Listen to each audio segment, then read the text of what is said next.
Hi there, it's Dr. JOYLYN Sparkles, and welcome to your Power Hour. This is your time to what's on your mind, on my mind, and we will put our heads and hearts together and find a way to get you from whatever level of stuck to happy as fuck in the shortest amount of time possible.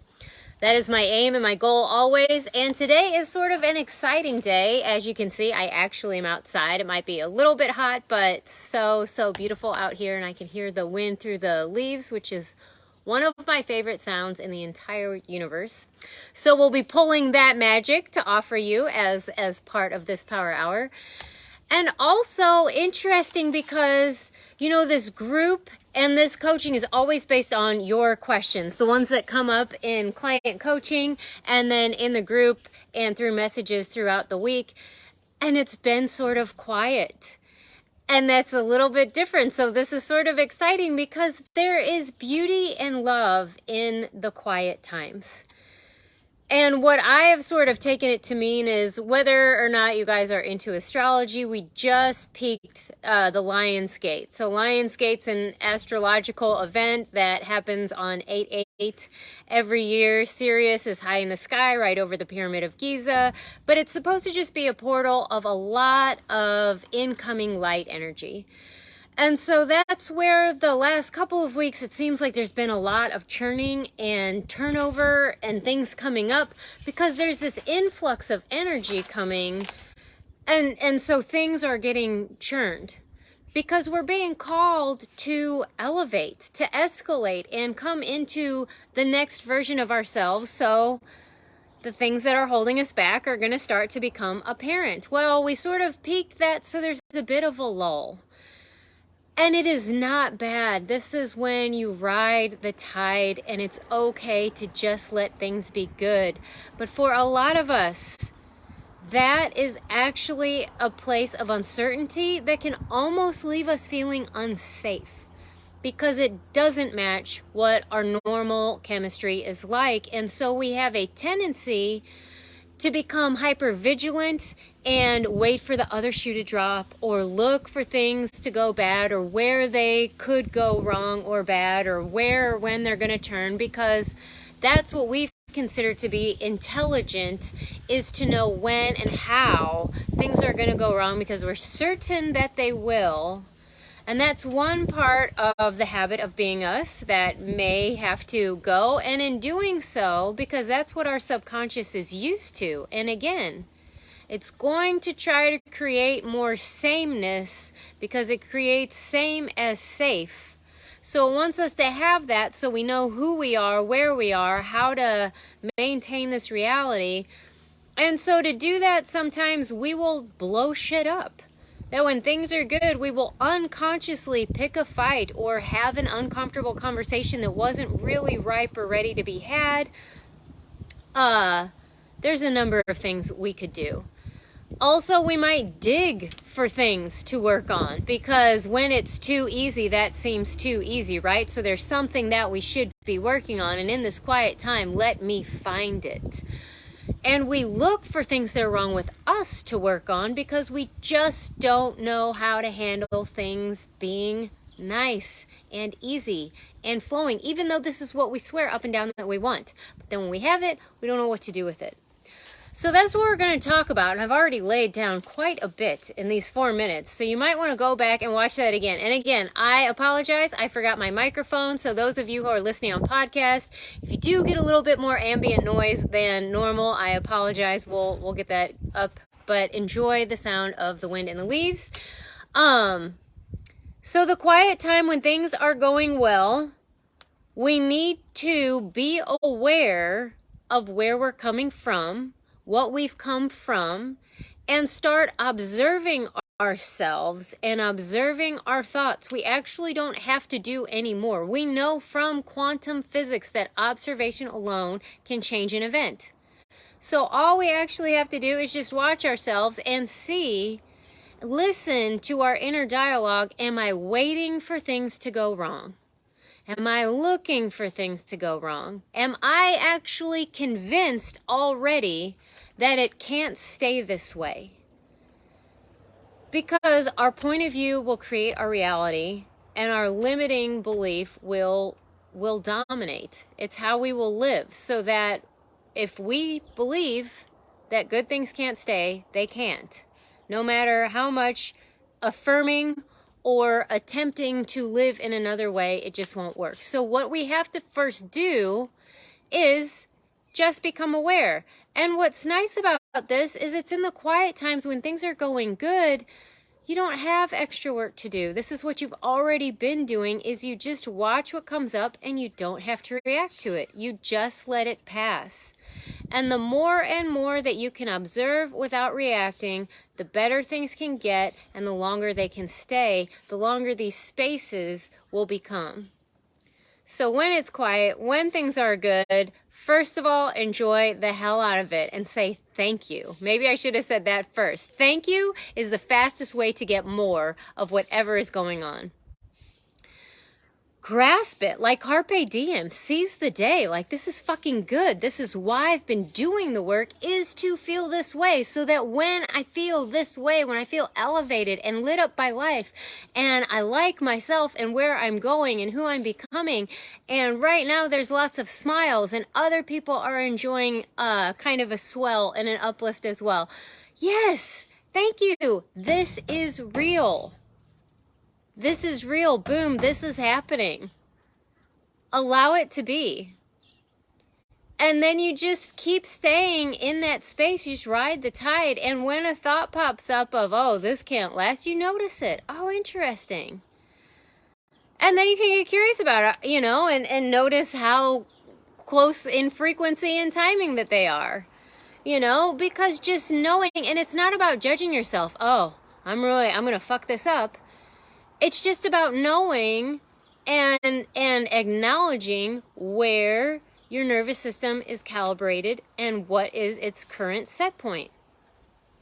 And just by doing this alone, you're going to start to be changing it and moving it. Here, I'll go to your right, so that you can have more and more higher levels, and this happiness and joy and the spaciousness of it can last longer.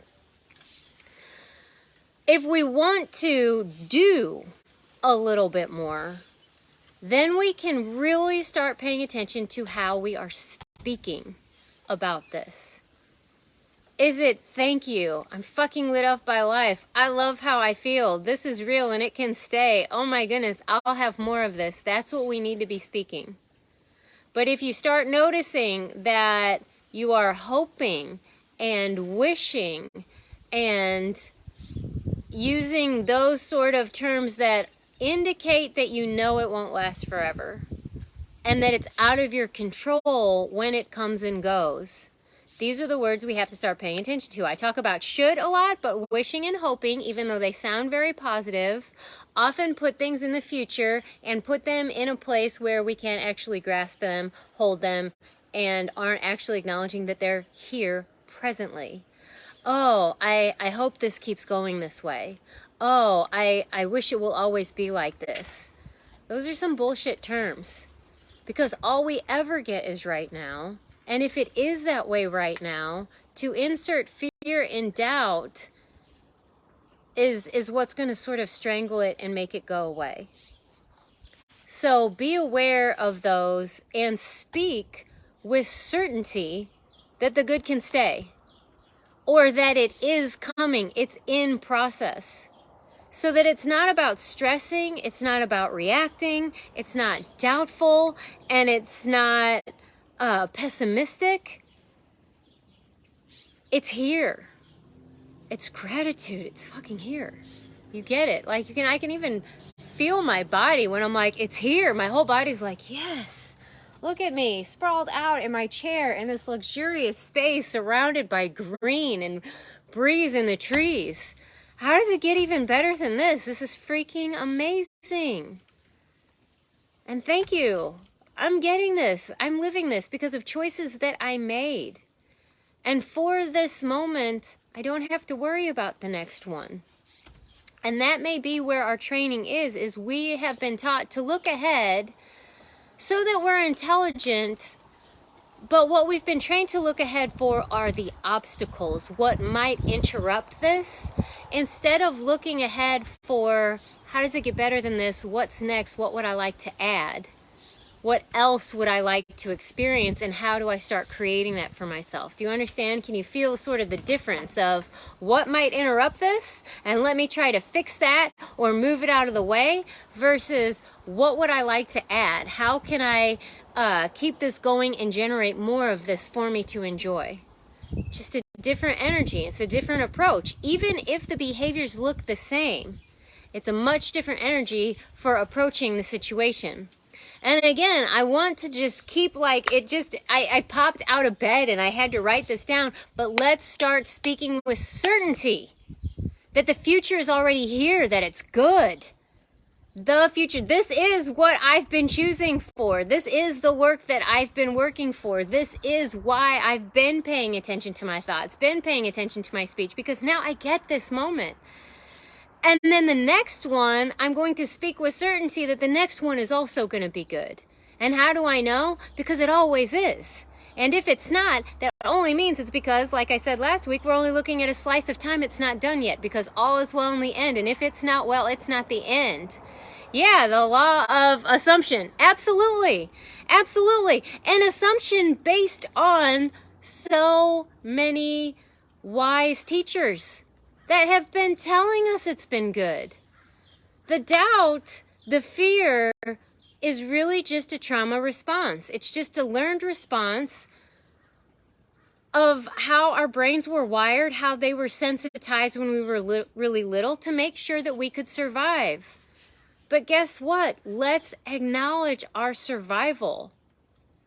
And let's also start getting curious about what is beyond that. And when we go beyond that, we're going to have to shift how we're functioning. I talk about this, it's really funny. When you learn to ski, the very first thing they do, they put you on skis. You got these two little sleds strapped to your feet, and if you're on an incline, you're going to go down. So first thing they say is French fries and pizza. This is how you learn to ski. This is go, this is slow. But you know what? That only works for baby hills, and it doesn't work very long. That if you want to go to the next level of skiing, you have to learn how to turn the skis and turn your body. Like the French fries and pizza will always be there for when you're rolling up to a stop by the chairlift or whatever. So you've always got those in your back pocket. But when you need to slow down or stop on an incline, you're going to need something stronger than that. So you actually have to change the way that you ski. This is how we can trust our survival instincts will be there. We have made it this long. Tell our subconscious, thank you for doing such a wonderful job. You know how to recreate yesterday today. Fucking phenomenal. And so I can know who I was yesterday is who I'll be today if I continue to function the same. But here's the thing. When strong ankles for skiing, yeah. That when we are wanting to go to the next level, there is going to be a period of uncertainty, of not knowing who we are, of not knowing where we're going, of not knowing what we're doing. Not knowing who we are is a big one. We have this identity shift. That's why in all the programs, it's the first thing we do is re-identify. Create a new identity to organize yourself around so that it's an easier leap. You know where you're going instead of it just being up to someone else and hoping it'll come to you. There are ways to work through this that will offer you more security and certainty. It's just like having an instructor for a sport. That's what coaches do. That's what I do. That's what all the programs are built around, because I want you to have the success faster. It took me over 4 decades to put this shit together to where finally today is like the epitome. And you know what? Today is a Wednesday. Do you know what's going on? Nothing. I have no grand plans. This is it. I love being here. And it's finally just I'm enjoying my life. So just the same as we can worry about almost nothing, we can enjoy almost nothing and understand that that's everything. That's what we're actually moving towards, is just knowing that being here is a gift. And I get it. And I get it because I give it to myself, and I get more of it because I acknowledge it. I say thank you, and I go for more. But if we're going to go for more, hands have to be open. We're going to have to set some shit down. So this hypervigilance of, oh, it could go wrong. When's it going to go wrong? We just start to notice. We can pretty much be assured it's there. That's where most of us are coming from the childhoods that we had.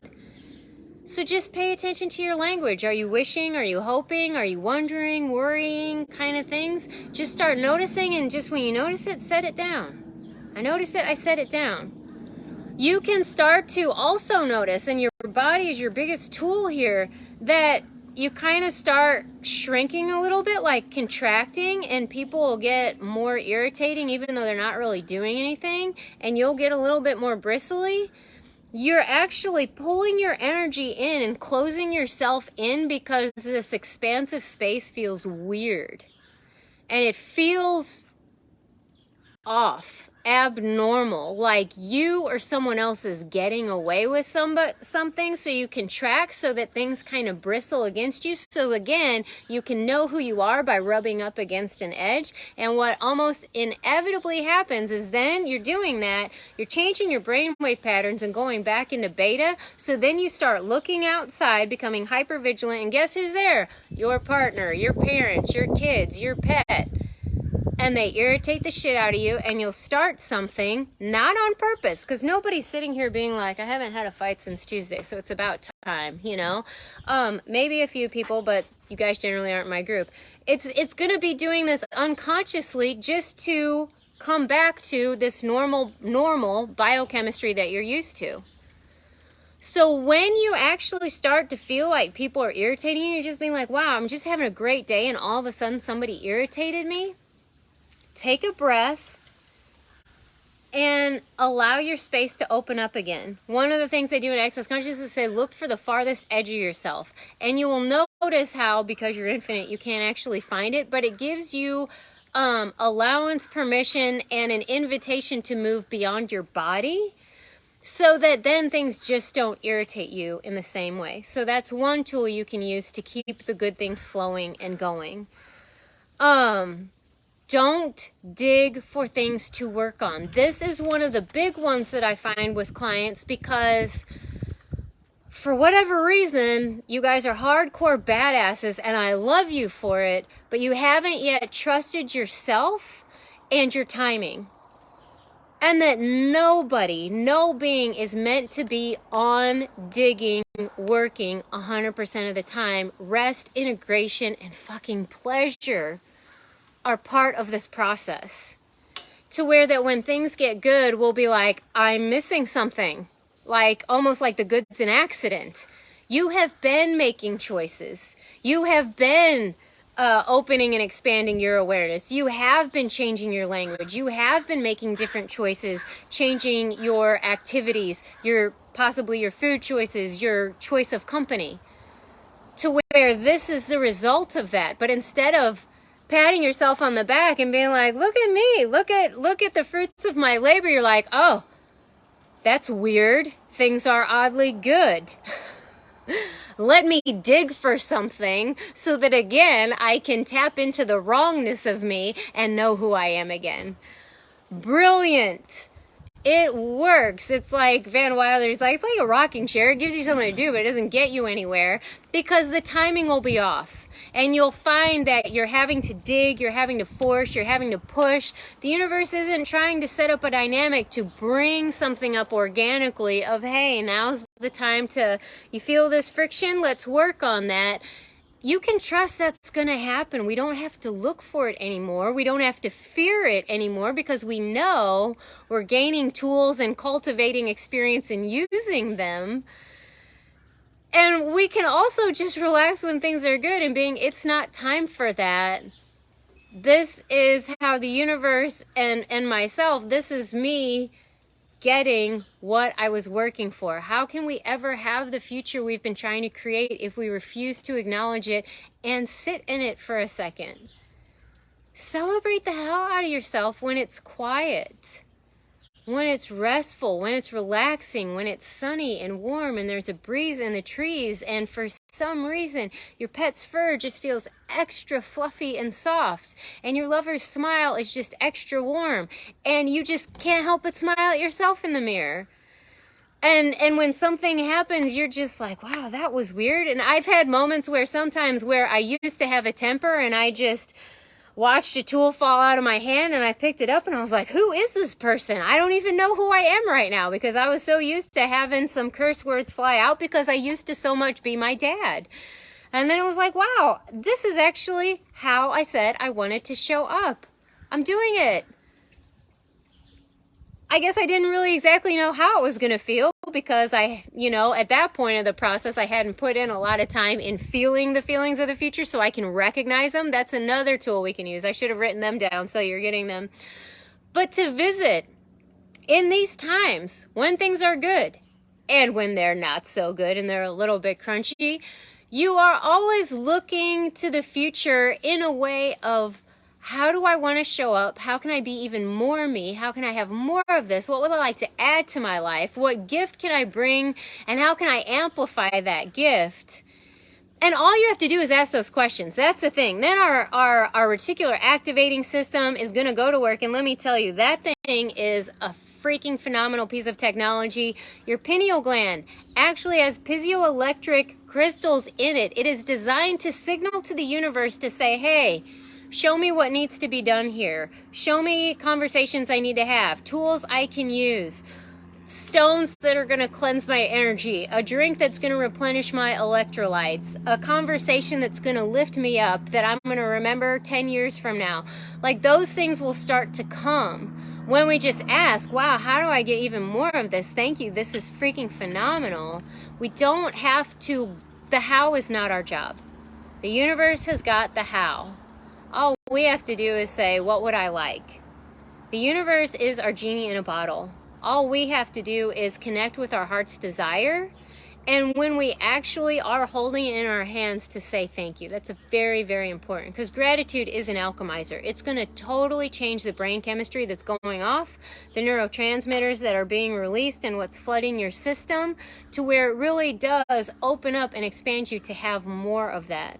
Gratitude's essential. Otherwise, we're actually just dismissing it, becoming our own abusers, and kind of giving the middle finger to the universe, being like, there's more work to do. I can't have it yet. That's where we become abusers, say, I can't have it yet until I'm perfect. But guess what? It's never going to be perfect on this side of heaven. So here's another tip, that if you're in this grand, hey, things are working out really well, and the first thing you notice is something that isn't quite right, could be a little bit different, rock on. Let the thought be there. You don't have to react to it. You don't have to shame yourself for having the thought. It's what your mind's been trained to. It might also be an awareness, like a tiny little inkling of something that's going to be coming up to be worked on later when the timing's right. You don't have to dig and pick at it. But just letting yourself be aware, too, that nothing is perfect on this side of heaven. So it's okay if you still want a little bit more. It's okay if you still want to tweak it or move it or change it a little bit more. It's okay. You can have more than one thought and feeling at a time. I don't know if anybody's ever given you the permission or told you that that's possible, but we got lots of space. We're infinite. So sometimes they're going to be conflicting, and really what it's all about is being spacious enough to hold all of it and not react to any of it. To where when the good is here, don't react to it and then immediately get fearful that it's going to go away and try to hold on to it and clench it really hard. This is where we're starting to build the trust muscles that we can hold on lightly, let it be in our hands, enjoy it, kiss it, and allow it to fly away, because we know that something else is going to come right behind that. We have never been let down. If we really, really look at our histories, anytime something good left, something better ultimately came to replace it. That's the law of the universe. It's similar or better, same or better. It's never getting worse. And if it feels worse, it's either because your awareness is expanding, it's showing up in a way that you didn't expect it, and so you're interpreting it wrong, or it's not done yet. You're just in process. So when it's quiet, start practicing a relaxation response, a receiving posture, a yes, thank you attitude. Gratitude is always the next step in the dance. You bet. You bet. And I had this meme I really like. It says, if you've forgotten the language of gratitude, you'll never be on speaking terms with happiness. And it's the truth. And we can be grateful at any time for everything. But I have noticed in my process, it's just fun because this week has just been quiet where there's not questions, and I'm actually just assuming everybody's either in their process, but with Lionsgate, it just seems like there's just been kind of a sensation, and things are going well. And to let them go well. And we don't always have to have questions. We don't have to be working hard all the time. In the 6-week Get Unstuck and Happy as Fuck Challenge, there is a week called Hole Up where we are training to rest and integrate. High-level athletes actually know the essentiality of rest. That's when actually the muscle fiber is being rebuilt. So that all the work they did got to get rebuilt. If you just keep tearing it down, it doesn't actually get built up to the same strength. You need that rest. You need that for repair. You need it for integration. To go, go, go, go, go, go. That's the old way. That's the old paradigm. It's a habit. So that if it's something that keeps coming up for you, just start being aware of it and letting yourself know things are changing. That was then, this is now. There is a whole lot of shifting happening. We're moving into a paradigm that's actually going to value rest and integration. And what's interesting is things then flow better, faster, easier. We just need a little bit of practice so that we can trust that more fully. So this is where we are. Wherever you are, take a breath. Look up, look in, smile. Thank you. I'm here. I've done this. I'm doing this. I'm receiving this. And let yourself be vulnerable to actually have what it is you've been working for, because so many of us get in the habit of working for it, of striving, of struggling, of seeking, that we do actually need practice to receive it. And if that is the case, then everything that I've ever talked about for trauma, the EFT, the somatic response, contraction, relaxation, journaling, like anything and everything, use that when things are good as well to help recalibrate your nervous system so that you can hold and be a greater capacity to hold and sustain higher volumes, if you will, of happiness, of ease.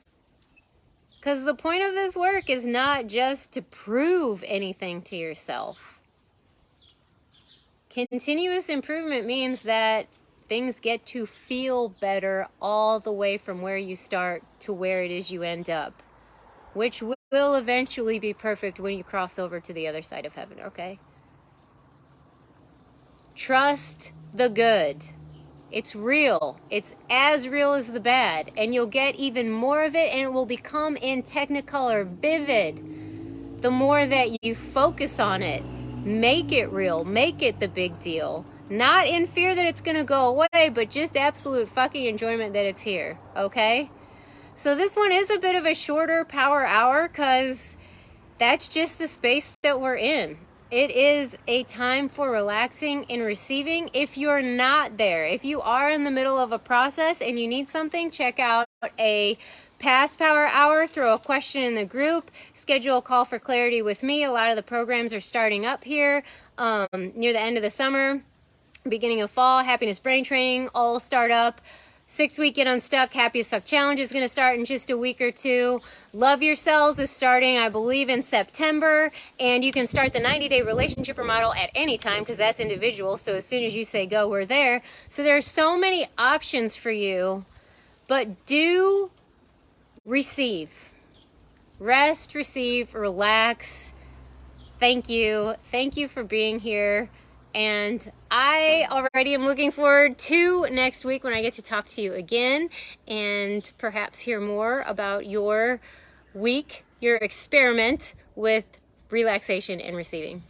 All right, thank you so much. You are a gift to me and the universe, and I will talk to you next week. Mwah.